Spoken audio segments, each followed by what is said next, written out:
On the morning of September 11, 2001, 19 men armed with box cutters directed by a man on dialysis in a cave fortress halfway around the world using a satellite phone and a laptop directed the most sophisticated penetration of the most heavily defended airspace in the world, overpowering the passengers and the military combat trained pilots on 4 commercial aircraft before flying those planes wildly off course for over an hour without being molested by a single fighter interceptor.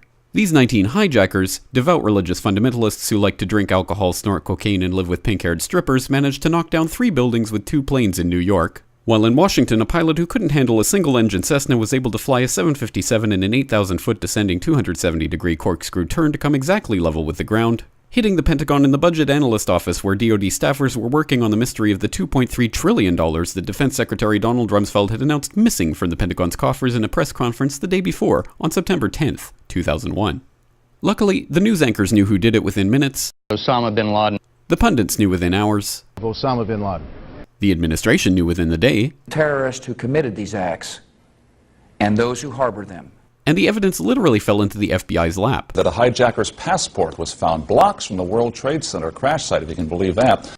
But for some reason, a bunch of crazy conspiracy theorists demanded an investigation into the greatest attack on American soil in history. That investigation was delayed, underfunded, set up to fail, a conflict of interest, and a cover-up from start to finish. It was based on testimony extracted through torture, the records of which were destroyed. It failed to mention the existence of WTC-7, Able Danger, P-TECH, Sibel Edmonds, OBL and the CIA, and the drills of hijacked aircraft being flown into buildings that were being simulated at the precise same time that those events were actually happening. It was lied to by the Pentagon, the CIA, the Bush administration, and as for Bush and Cheney, well, no one knows what they told it because they testified in secret, off the record, not under oath, and behind closed doors. It didn't bother to look at who funded the attacks because that question is ultimately of little practical significance. Still, the 9/11 Commission did brilliantly answering all of the questions the public had, except most of the victims' family members' questions, and pinned blame on all the people responsible, although no one so much as lost their job, determining the attacks were failure of imagination. Because Nobody in our government, at least, and I don't think the prior government that could envision flying airplanes into buildings. Except the Pentagon, FEMA, NORAD, and the NRO. The DIA destroyed 2.5 terabytes of data on Able Danger, but that's okay because it probably wasn't important. The SEC destroyed their records on the investigation into the insider trading before the attacks, but that's okay because destroying the records of the largest investigation in SEC history is just part of routine record keeping.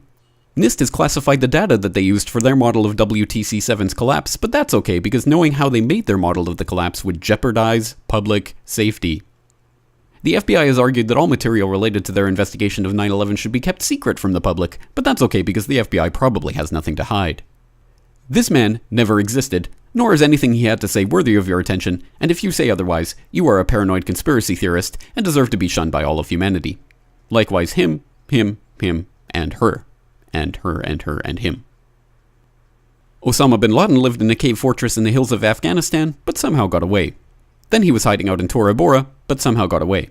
Then he lived in Abbottabad for years, taunting the most comprehensive intelligence dragnet employing the most sophisticated technology in the history of the world for a decade, releasing video after video with complete impunity and getting younger and younger as he did so, before finally being found in a daring SEAL team raid which wasn't recorded on video, in which he didn't resist or use his wife as a human shield, and in which these crack special forces operatives panicked and killed this unarmed man, supposedly the best source of intelligence about those dastardly terrorists on the entire planet.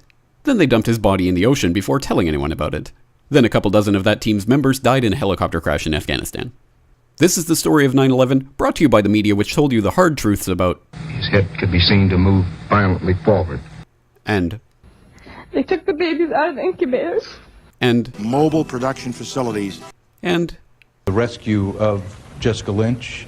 If you have any questions about this story, you are a batshit paranoid tinfoil dog-abusing baby hater and will be reviled by everyone. If you love your country and or freedom, happiness, rainbows, rock and roll, puppy dogs, apple pie, and your grandma, you will never ever express doubts about any part of this story to anyone. Ever. This has been a public service announcement by the Friends of the FBI, CIA, NSA, DIA, SEC, MSM, White House, NIST, and the 9/11 Commission.